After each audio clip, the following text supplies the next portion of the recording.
Você está ouvindo Conteúdo, a sua revista no rádio. E a gente volta com o programa Conteúdo, hoje recebendo aqui no nosso programa o presidente do SINDEC, Milton Manuel. Milton, muito boa tarde e obrigado por ter aceitado o nosso convite. Boa tarde aos amigos da Caruaru FM, é uma satisfação nossa mais uma vez estar com vocês aqui nesse dia extremamente importante para os trabalhadores, não só para os comerciários, mas para os trabalhadores, tendo aqui determinados segmentos do movimento sindical, partindo principalmente das centrais sindicais, não tem a visão política que hoje não é um dia de festa, hoje é um dia de luta, um dia de questionamento. Nós não podemos entender ou aceitar, né, uma entidade sindical hoje realizando festa, onde nós temos uma corrupção absurda no país, onde nós temos a tentativa de retirar várias conquistas, vários direitos dos trabalhadores, né, e dos aposentados. Então, a gente deixa isso para que os trabalhadores avaliem que tipo de sindicalismo tem sido feito no Brasil. Esse sindicalismo de resultado, sindicalismo de festa, nós não compactuamos. Hoje é um dia de bastante reflexão, hoje é um dia de bastante luta. Então, se a gente fosse analisar de uma certa forma, em sua opinião, o trabalhador não teria muito o que comemorar hoje? Olha, apesar de dizerem que a gente vive num Estado democrático de direito, que houve alguns avanços na democracia, eu continuo dizendo que nós vivemos numa falsa democracia. Você partindo do princípio que hoje nós recebemos, ou se paga no Brasil, um salário equivalente a países inferiores economicamente aqui na América do Sul, se paga no Brasil, né? Que a gente trabalha em média 14 horas por dia, que existe um forte assédio moral sobre a classe trabalhadora, que o meio ambiente do trabalho é extremamente desumano, é extremamente violento, eu posso assegurar sem dúvida e sem nenhuma preocupação de erro, de que nós não temos verdadeiramente, repito, apesar de alguns avanços, nós não temos nenhum motivo para comemoração neste dia 1º de maio. Ô Milton, pelo Brasil afora nós percebemos várias passeatas, várias caminhadas em prol do trabalhador. Por que não acontece aqui em Caruaru esse tipo de movimentação que já houve no passado? Veja só, quantas passeatas, eu acredito que hoje, 1º de maio, é mais provável você ver isso na Europa, até pela situação econômica grave que parte da Europa está passando. No Brasil, eu posso lhe dizer que é raríssimo você ver hoje alguma atividade política, tipo uma caminhada, uma passeata, uma mobilização nesse sentido. Porque o movimento sindical, com algumas pequeníssimas exceções, ele foi cooptado por esse perverso sistema, esse modelo econômico e político, né, que é capitaneado pelas grandes empresas nacionais e, naturalmente, as multinacionais. O que nós temos hoje, no Brasil afora, são vários shows com muitos artistas, muita distribuição de bebida, né, sorteio de brindes e até apartamentos e carros zeros. O sindicato, amigos da Caruaru FM, ele não tem condição de custear uma festa dessa magnitude que a gente está vendo hoje pelo Brasil afora. Isso é financiado pelas grandes empresas, as grandes corporações. Então, pelo que você coloca, Milton, houve uma inversão de valores por parte do sistema hoje no Brasil? Literalmente, não se faz mais o sindicalismo classista. É o sindicalismo de resultado, né, de sentar à mesma mesa, capital e trabalho, quando esse capital só trata o trabalho com exploração, com ações muitas vezes criminosas. A gente tem o trabalho escravo, né? Temos aqui em Caruaru, por exemplo, a Feira da Sulanca, que abriu, né, os seus estabelecimentos de forma assintosa. Isso pode ser caracterizado como cárcere privado, né, porque o empregado está lá sobre a imposição do senhor de engenho, que nós não classificamos essas pessoas como empresários. Empresário é aquele que respeita a legislação, que tem a sua empresa a serviço do interesse público, né? Então eu vejo, melhor dizendo, que houve e continua havendo, e o sistema está trabalhando exatamente para isso, a chamada inversão de valores. O sindicato tem que assumir a sua posição de classista e não de anuência, não de colaboração com o sistema, né?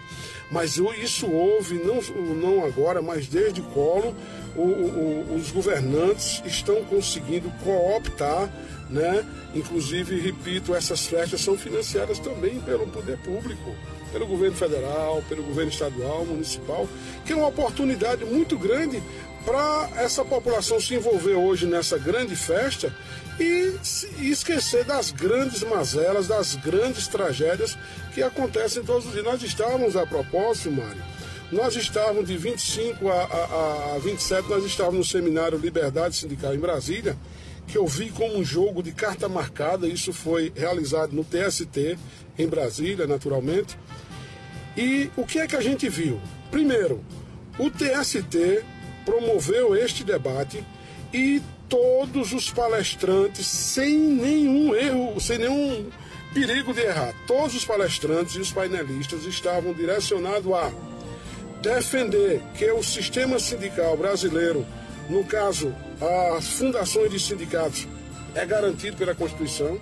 Em Caruaru já acontece isso. Por exemplo, nós temos o Sindicato de Supermercado, que era a base nossa, financiado pelos empresários à época, né, grupos fortes, inclusive daqui de Caruaru, bancaram a fundação desse sindicato. Agora, mais recente, há 2 anos e pouco, o Sindicato das Concessionárias, né?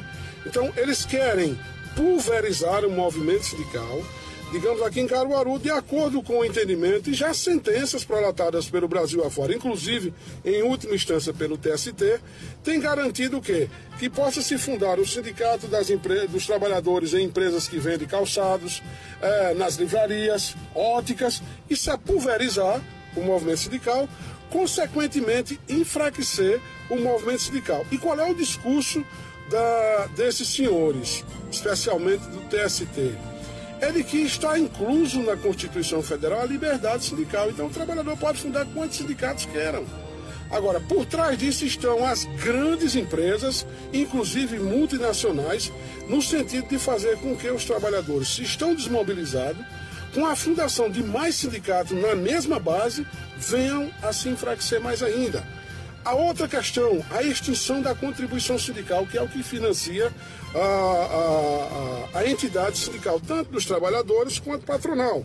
Só que o capital tem suas condições de administrar com ou sem com a contribuição sindical. Já o sindicato profissional, o sindicato dos trabalhadores, depende exclusivamente dessa receita. Então eles entendem que não é permitido, a lei não aceita que seja imposto ao trabalhador essa retirada de um dia de salário dele todo o mês de março. O tribunal entende, e seus palestrantes naturalmente, que o trabalhador deve, de livre e espontânea vontade, ir lá no sindicato fazer essa contribuição. Mas assim ninguém vai, né? Porque... Isso é um fato. Ele não vai, porque sua cultura não é esta. Pelo menos nos últimos 20 anos. Diferente lá dos anos 60 e 70, que, por exemplo, nas greves, quando os trabalhadores eram demitidos, os companheiros que estavam trabalhando se juntavam para garantir a sobrevivência daqueles trabalhadores. Hoje o sistema está levando você para a festa, para o Big Brother, para a luta de UFC, um monte de situações onde desvia toda a atenção de tudo que tem sido feito contra os trabalhadores, contra os aposentados e, por que não dizer, contra o povo brasileiro. E, por último, também foi tratado da greve no serviço público. O pensamento do TST é de acabar totalmente toda e qualquer greve no serviço público. Porque eles entendem que os trabalhadores têm o direito de fazer greve, mas esse direito não se pode sobrepor aos direitos da coletividade. Em tese, do ponto de vista jurídico, isso pode ter amparo. É verdade. Mas qual é a pena que seria aplicada à administração pública, seja federal, municipal ou estadual, por desrespeitar a legislação e provocar os trabalhadores fazerem a greve? E aí, quem é que seria responsável? Isso não foi ponto de debate. Então, cada vez mais é colocar os trabalhadores no canto da parede. E aí eu digo para você, Mário, eu saí de lá extremamente preocupado, porque uma coisa é você ouvir falar, né? Alguém disse, e a outra é você ouvir do próprio Estado ou dos representantes do Estado. Trouxeram gente da Organização Internacional do Trabalho, trouxeram ministros aposentados, advogados, promotores de renome nacional, mas todos eles dirigidos para defender a extinção da contribuição sindical, a pulverização de sindicatos e a não realização de greve no serviço público. Então, pelo que eu percebo, esse evento que você foi em Brasília, você voltou decepcionado de lá. Além de preocupado, voltou decepcionado também com a postura dos palestrantes, é isso? Eu já presumia porque, primeiro, o Estado brasileiro está a serviço não do cidadão, mas do capital. Esse é um fato concreto. Isso precisa se registrar com raríssimas exceções, né? Tudo precisa se registrar as exceções. Então nós já presumimos que não poderia sair coisa diferente de um órgão que é braço do sistema, inclusive do Poder Judiciário. Ô Milton, esse sistema que você cita tanto aqui nessa entrevista, o PT, desde que ele assumiu o governo com o presidente Lula e a presidenta Dilma, ele contribuiu muito para tudo isso que você fala aqui, pulverização de sindicatos, essas questões, porque o PT mudou muito a forma dele de ser, senão ele não era governo, né? Porque tudo hoje em dia é em nome da tal falada governabilidade. Qual a parcela de contribuição do PT para o enfraquecimento dos sindicatos? Olha, a gente precisa registrar que tudo isso começou lá com o Collor, deu-se continuidade com Fernando Henrique, com muita competência, e em nome dessa tal governabilidade, o PT abraçou essa ideia. Você comenta aqui, ou questionou, tem procedência. Por exemplo, foi através do governo Fernando Henrique que apresentaram a proposta do funcionamento do comércio aos domingos. Mas foi agora no governo Lula que foi definitivamente aprovado, através da Lei 11.603, aonde para trabalhar os domingos precisa de autorização da legislação municipal. Mas para trabalhar aos feriados só com convenção coletiva. Nós queríamos os dois, tanto o feriado quanto o trabalho aos domingos, ser objeto de estar na norma convencional, na convenção coletiva ou acordo coletivo de trabalho.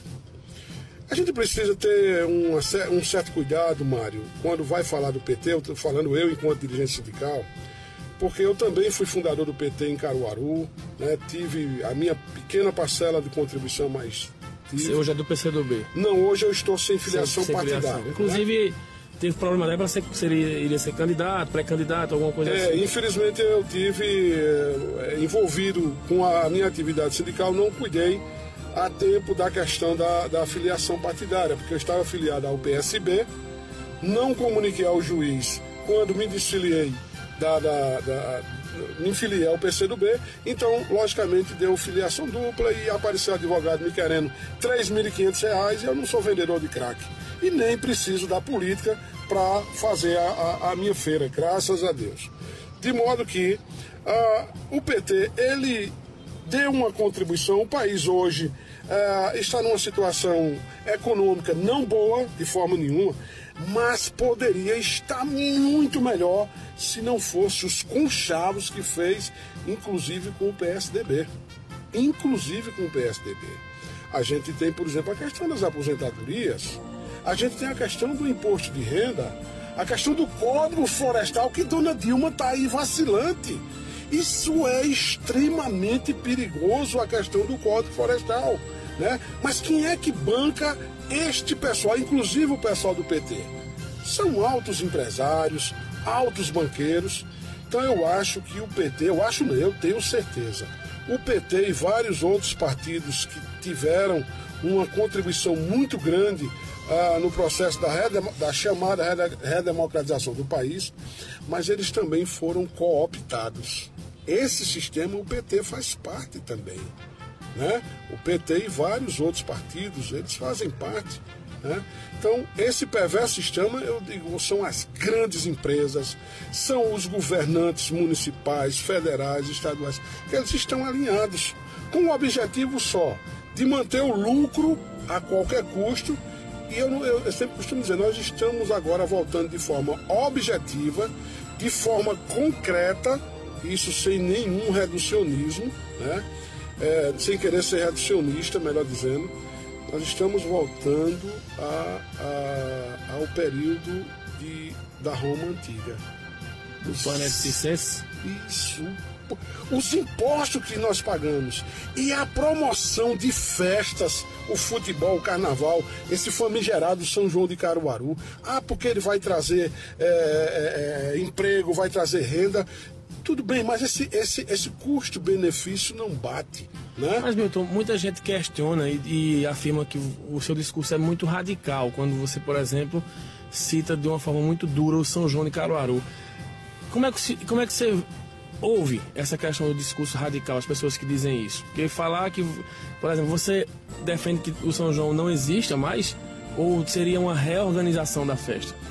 Primeiro, as festas não são mais populares, são festas políticas. A gente tem visto aí nos últimos 20 anos, né, jovens, crianças, adolescentes entrarem em coma alcoólica e ao final da festa o prefeito bater no peito: eu fiz o melhor e maior São João do mundo.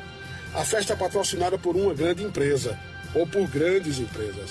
Ela não é patrocinada pelo povo. Aí há 30 anos, não é saudosismo não, é a realidade. Há 30 anos nós tínhamos a condição de comemorar a verdadeira festa junina. As atrações que trazem, né, não só neste governo, mas em todos os anteriores aí, elas estimulam a violência, elas estimulam o consumo excessivo do álcool e de outras drogas, né? A prática do sexo livre, e aqui eu não quero fazer nenhum discurso angelical ou moralista. Agora, eu penso que, igualmente a Copa do Mundo, não defendo de forma nenhuma a realização da Copa do Mundo num país onde a gente tem problemas gravíssimos com segurança, educação, transporte, moradia. Então, o que é necessário é que a administração pública, seja ela estadual, municipal ou federal, ela priorize. E a vida, Mário, para mim está em primeiro lugar. Então o seu discurso não é radical? Não é, eu tenho certeza disso. Agora, as pessoas que assim me tratam como radical é exatamente porque elas estão no mesmo plano que eu vivi há muitos anos, achando que esse sistema estava correto, que tudo que me diziam através da Rede Bobo, por exemplo, estava correto, era justo, era legal, e não é. Então, quando a gente começa a despertar entre a realização da festa junina em Caruaru, se é que pode se chamar isso de festa junina, e a construção de casas populares, de um pagamento de salário melhor aos funcionários públicos, né, porque aí envolve também os governantes, o governo estadual e federal. Para você ter um exemplo, no Carnaval, aqui em Pernambuco, né, teve 35 mil policiais à disposição de Recife, Olinda, Bezerros e Pesqueira, se não me falha a memória. 35 mil policiais, 2.421 viaturas, 6 milhões foram pagos em diárias a essas pessoas envolvidas, as forças de segurança e de saúde nesse período. E aí o governador, desculpe, independentemente de quem é, se é Eduardo, se é Jarbas, quem quer que seja, no final diz: olha, nós fizemos o maior carnaval de todos os tempos. Entrou tantos bilhões de receita para o nosso estado e tal. Mas em momento nenhum esse administrador tem a coragem de levar o povo a pensar, por exemplo, quantas toneladas de lixo foram despejadas na orla marítima e que vão matar e envenenar os nossos irmãos marítimos. Começa por aí. Vamos mais. Quantos adolescentes, jovens engravidaram, quantas jovens adolescentes engravidaram, e teremos aí vários trombadinhas nesses dias aí. Assaltantes, filhos de pais que só tiveram mesmo a força e a coragem e a macheza para fazer. Muitos deles envolvidos naquele momento com drogas. que é um dos motivos que envolve muito as ditas festas populares. Quantos jovens ingeriram a primeira dose e tornar-se-ão alcoólatra, seja lá no Carnaval, seja no São João? Quantos idosos não tiveram acesso ao serviço de saúde neste período de Carnaval ou aqui em Caruaru no período de São João? Quantas mães tiveram dificuldade para dar à luz nesse período, que já não tem em outro período, dada a situação grave da segurança, da saúde, etc. Então eu pergunto, até onde é que vale, por exemplo, a Amazônia? Nós somos um dos grandes exportadores de carne bovina, ótimo. Mas e o prejuízo ambiental? O prejuízo não só para nós brasileiros, para o povo, para a humanidade. A queimada, né? A devastação da floresta amazônica.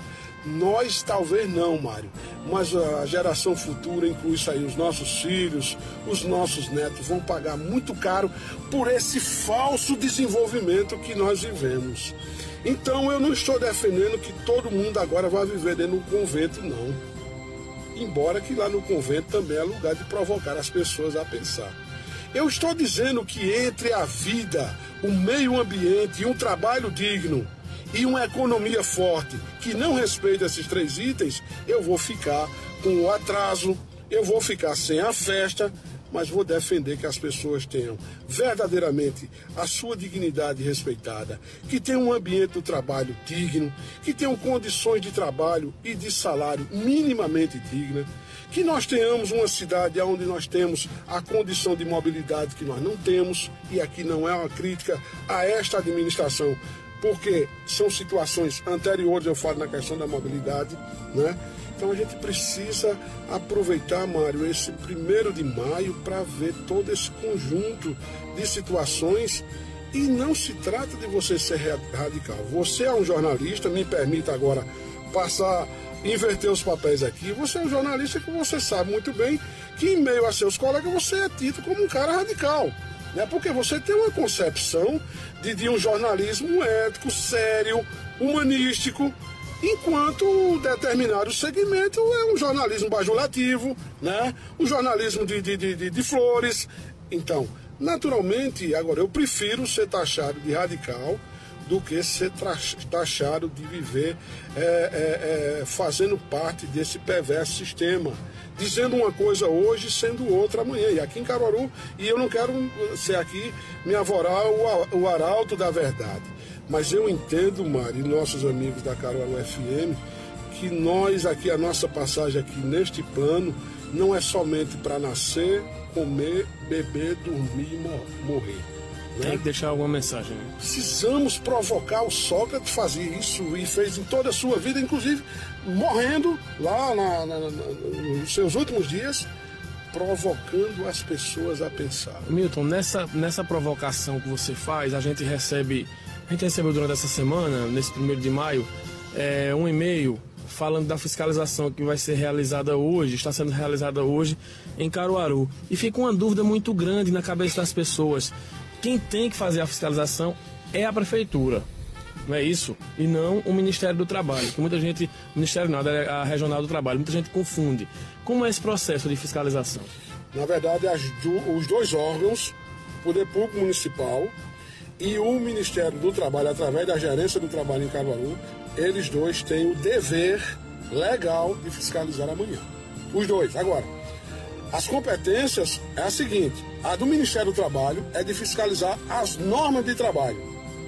A lei 10.607, de 19 de dezembro de 1985, ela prevê, no seu artigo 1º, que amanhã, feriado, 1º de maio, consagrado ao Dia do Trabalhador, que só pode funcionar nas atividades essenciais.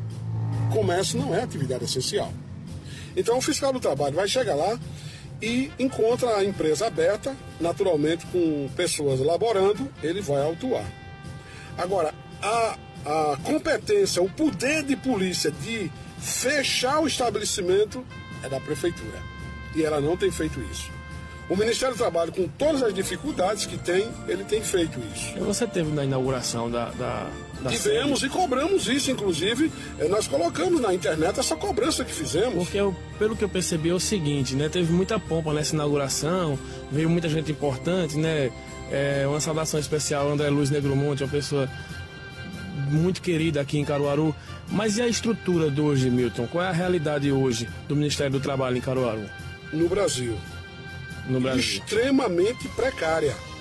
Inclusive, a pergunta que eu quero deixar no ar, por exemplo, Caruaru são 5 fiscais para 60 municípios. Isso nós dissemos lá na sede, na inauguração da gerência do trabalho, inclusive com a presença lá do superintendente do trabalho, o gerente do trabalho e outras autoridades.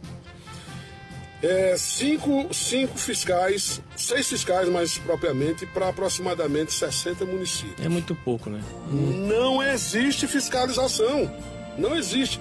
Você imagina uma cidade como Caruaru, que tem um sindicato, modéstia à parte, como o nosso, extremamente combativo, exigente ao cumprimento da lei, tem uma imprensa em Caruaru que, de uma forma ou de outra, abre espaço para a gente, como esta emissora aqui, para vários debates, denúncias.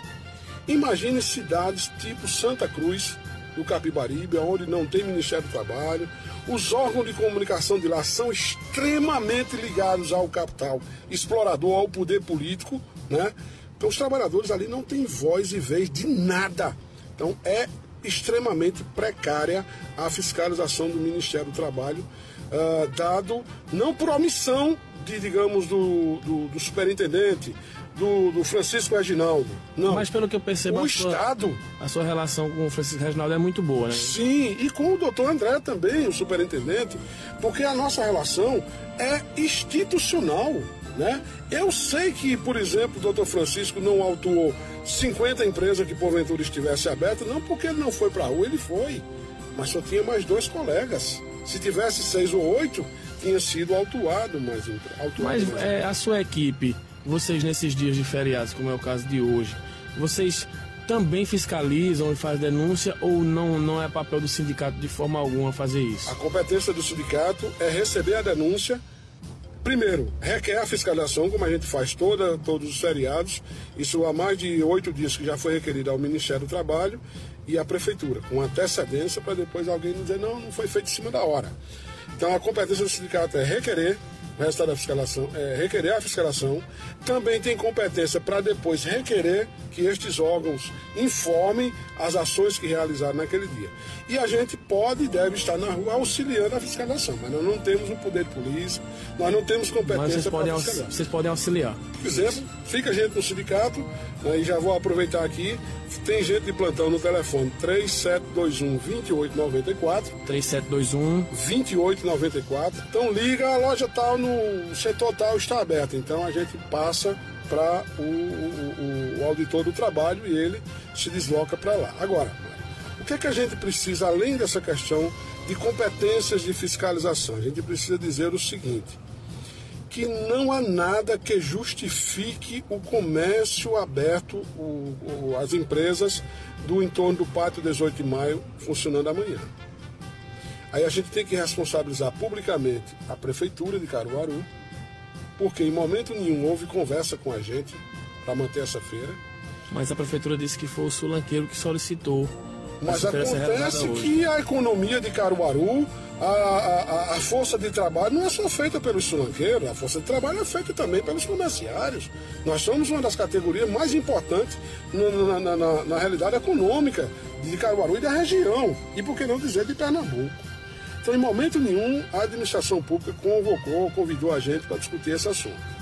Segundo, não há a necessidade de abrir, porque nós não estamos num estado de calamidade pública, nós não estamos num estado de miséria, digamos aí, aonde, por exemplo, em Palmares tivemos aquela lamentável tragédia, né? Então as pessoas ali eram obrigadas a ir trabalhar para socorrer ali, salvar ali os equipamentos de trabalho. E até para a questão da própria autoestima, né? Você Também tem isso. Também. Agora, em Caruaru, a orientação que a gente está passando para os trabalhadores é a seguinte. Primeiro, eles foram contratados para prestar serviço apenas de segunda a sábado. O contrato de trabalho deles não reza a obrigação ou a condição de trabalho nos domingos e feriados. Isso só é permitido se estiver na legislação, que não está, 1º de maio, ou numa convenção coletiva ou acordo coletivo. E isso não existe. Então, a orientação que a gente passa para os trabalhadores é a seguinte: ele não deve, aqueles que já foram, né, eles podem ajuizar uma reclamação contra essa empresa por assédio, por dano moral. Eles foram obrigados a praticar algo que não está previsto no contrato. Mas as pessoas têm medo de denunciar, Milton, para não perder o emprego. Mas é este o meu papel, de provocá-los e de levar a informação. Eles não têm medo de perder o emprego, eles não têm conhecimento do direito que têm. Essa é a realidade, né? E eu sei aqui em Caruaru que tem lojista que tem vontade de mandar me matar. Mandar não, me matar, eu sei disso. Agora, por isso eu não estou querendo aqui aparecer não, Mário, sinceramente. Eu sei, inclusive, eu deixo documentos em Recife nominando, tem uns 3 ou 4 aqui que tem vontade não quer de dizer, me matar. Se você morrer, já tem... Pelo menos uns 3 ou 4, né? Pelo menos uns 3 ou 4. Mas a sociedade precisa de pessoas como você, Milton, para provocar essa... Já pensou se todo mundo concordasse com tudo? Bom, e aí o trabalhador, ele precisa saber que ele não é obrigado a comparecer ao trabalho no dia de hoje. Se amanhã ele retornar, o seu chefe, o seu empregador, que eu não considero isso empregador, e sim o senhor de engenho, pelo menos assim eu trato, e acho que esse tratamento que deve ser dado a alguém que diz respeito à legislação.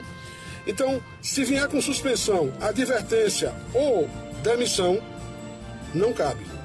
Ele pode ingressar com uma ação na Justiça do Trabalho por danos morais. Houve quebra de contrato, Mário. Pode ter aí até, o juiz pode até entender aí, também situação análoga a cárcere privado. Eu fui obrigado a estar naquele estabelecimento ali, naquele local ali, contra a minha vontade. Né? Porque quem é que amanhã, sem nada que se justifique, repito, nós não estamos num estado de calamidade pública, nós não estamos enfrentando nenhum atalho, ao contrário, esses mesmos empresários dizem que nós estamos em franco desenvolvimento econômico em Caruaru. Então não tem motivo para estar trabalhando hoje, por exemplo, mas é a ganância, a certeza de que tem que, mesmo que o Ministério do Trabalho, que está fiscalizando, mas não vai conseguir fiscalizar todas as empresas. E se fiscalizar, eles recorrem. Agora, qual é a outra arma da direção do SINDEC? Começar denunciando publicamente cada uma dessas empresas. Por exemplo, tem uma empresa aqui do ramo de material de construção, que o seu diretor, o diretor da empresa, agrediu e espancou um funcionário lá no seu gabinete, na sua sala lá, fechou e arriou o pau nesse trabalhador. Aí você diz, e por que você não declina o nome? Peraí, eu preciso o quê? Que a empresa responda como está respondendo a ação na Justiça do Trabalho. Já teve uma audiência, terá a segunda, né, que foi a primeira, foi a audiência de conciliação, não houve acordo. Mas quando terminar o programa aqui, você me diz. A ação na Justiça Criminal também, né? Então, após toda a tramitação, que essa empresa com certeza será condenada, nós vamos declinar não só o nome desse senhor de engenho, que se autodenomina empresário, como também o engenho dele, que aqui não é empresa, aqui é um engenho, né? Que é assim que ele trata os empregados. Então eu penso que os trabalhadores são resultado deste perverso sistema. O perverso sistema aterroriza. Você quer ter um exemplo? Eu vi uma reportagem um dia desse, numa dessas redes de televisão aí nacionais, que mostrava uma fila enorme, né, de trabalhadores tentando se inscrever lá para ocupar uma determinada vaga.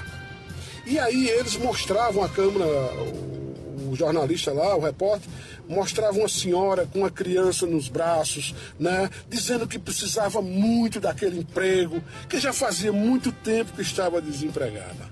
Mário, em momento nenhum esta empresa diz quantas horas ela vai garantir que você trabalhe. Quanto é o salário, ela não diz. Então isso é uma questão ideológica. A grande parte dos meios de comunicação estão a serviço do poder econômico e perverso sistema. Então, imagine eu estar em casa vendo uma imagem dessa, uma reportagem dessa, eu vou pensar o quê? Eu vou ter que garantir meu emprego de todo jeito. Nós temos um exemplo, acho que nesse dia de hoje, 1º de maio, é muito importante a gente lembrar Mandela. 27 anos de prisão e não abriu a guarda. e o povo na rua em mobilização também durante os 27 anos. Tentaram cooptar o seu Mandela de todas as formas, inclusive tirando ele de uma prisão que era uma pocilga para um lugar luxuoso, confortável, mesmo sendo uma prisão, e ele não aceitou, porque o que ele queria era a liberdade, e a liberdade inclusive para os brancos também. Lá naquela época ele já se preocupava com as questões ambientais, né? Com várias questões que envolviam a vida do povo sul-africano. Então eu acho que nesse 1º de maio seria muito importante a gente reverenciar o grande Mandela. Pelo menos para mim, eu tenho como uma grande alma, né? Um grande homem, tantos outros que têm aí anonimamente por este mundo afora. Por isso que eu penso que prestigiar a festa, o futebol, o carnaval, em detrimento de salário justo, da reflexão, do senso crítico, eu prefiro ficar, literalmente, enquanto eu estiver aqui nesse plano, eu quero continuar defendendo aquilo que a minha consciência me obriga. Defender os pobres, defender os injustiçados, os negros, os homossexuais, as mulheres, os trabalhadores. Mas assim também eu queria que a gente pode até dizer que é sonhador ou é demagógico depois de tudo que eu disse. Eu queria que nós tivéssemos verdadeiramente, Mário, uma sociedade livre. Uma sociedade onde verdadeiramente patrões e empregados pudessem conviver de forma digna, minimamente harmoniosa, né? Pelo menos eu não sei se nós vamos conseguir, eu não ventilo essa possibilidade, pelo menos aí para esses 30 ou 40 anos aqui no Brasil. A não ser que haja uma mudança aí muito radical, que ela só vai acontecer vinda dos trabalhadores, do poder econômico, nem do poder estatal ou político, não virá. Tá certo, Milton. A gente tá chegando ao fim do nosso programa. Eu queria encerrar com você aqui, deixando mais uma vez, primeiro agradecendo a sua presença aqui para esse debate enriquecedor sobre a questão do trabalhador e outras questões gerais do Brasil, e pedir para você deixar mais uma vez um número aí para quem estiver ouvindo o programa e por acaso queira fazer uma denúncia ao SINDEC, que ligue mais uma vez para você deixar esse número aí para o pessoal. Pois bem, Mário, ele liga no 3721 2894. Nós vamos estar no sindicato das 8 até às 17 horas aproximadamente. E ligar também para o 3721-3258, 3721-3258, que é o telefone do Ministério do Trabalho. Mas aí eu deixaria ainda uma última informação. Se, por exemplo, esse trabalhador, por um motivo ou outro, não conseguiu falar com ninguém do sindicato ou do Ministério do Trabalho, ou falou e não apareceu a fiscalização lá, isso pode ocorrer, dados serem muitas empresas e poucos fiscais. Ele pode fazer essa fiscalização também, se ele não se lembrar de fazer hoje, ele poderá fazer amanhã, né? O que é que ele precisa? Nominar apenas a empresa. O nome dele não é preciso. Como é que ele vai provar que a empresa abriu? A empresa tem um registro de ponto, né? Ele precisa, caso ele compareça ou compareceu hoje, ele precisa anotar efetivamente o horário que entrou e saiu. Estivemos ontem à noite, né, registrando com filmadoras, com fotos, e verificamos que muitas empresas estavam funcionando normalmente por volta de 20, 21 horas. Hoje já fizemos esse trabalho, vamos esperar o resultado da fiscalização tanto da Prefeitura quanto do Ministério do Trabalho e vamos começar agora a entrar com ações judiciais, né, naturalmente contra as empresas, e ações também junto ao Ministério Público do Trabalho. Mas fica aqui o meu agradecimento, uma saudação fraternal, não só aos comerciários, mas a todos os trabalhadores do mundo inteiro. Tá certo, Milton, muito obrigado.